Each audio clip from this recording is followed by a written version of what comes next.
ناوی خدای مزن دلوان آمده بوید برس گله که کیف خوشم ابرو فکر لیرم فکرت کومبی بو فکرنا پروژه که یه گرنگ و دوری کویش سایلو یا سلیوانه اف سایلو ال چارچوبه برنامه حکومت بازبو بازار کرنا بر همه گنم جوتیارت کردستانت یا کرت تایبت لگور ستاندارد جهانی هاتیا چکرن و از دست خوشل کمپانیا خوشنافت کم و ایویدارم چارچوب پلانت حکومت قسمت که باشتر جوتیار دوری بکن و حول بدن هندی زودتر و پروژه برفراتر بکن و کارگهت پیوندی دار و بر همه گنمی داب مزرینه. محول دای گرنگه که تایبت کرده چاندنه و پیش سازیا خوار نبدین.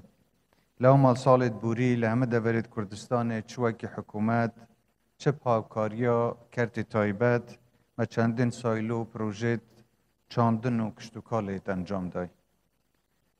ما کریار یه دست ودیتنا بازارت نافخویی در وکری بو بر همه جوتیارت خوشتوی والبی چنده دید بردوام بی. افرو بر همه جوتیارت مدگتا بازارت ولاتت عربی و اوروپی.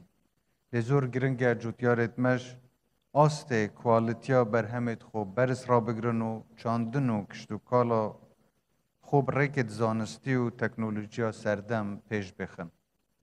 کشتوکال ایکوان تورید سرکیت برنامه میا بو همه جور کرنا آبوریا کردستانه و افرو پیش بچونا کرت چاندن و پیش اسازیا خورا که هزاران دلیویت شوله بو گنجایت زیده کری. آرمان جمعشه و کو جواکا ما جواکا تنب کارهینر ببیتا جواکا که برهمینر.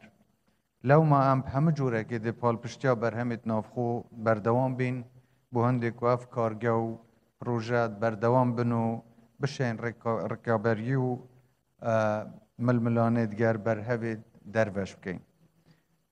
جاره که دی سپاسیا هنگود کم ایویدارم اف کارگه که ویدت خدمتا همه خلق کردستان داو تایبت خلق دورا اداره سرخویا زاخو جاره که دیش هر سرکفتی و سرفراز بن انشالله کردستان ده هر یا آودان بید.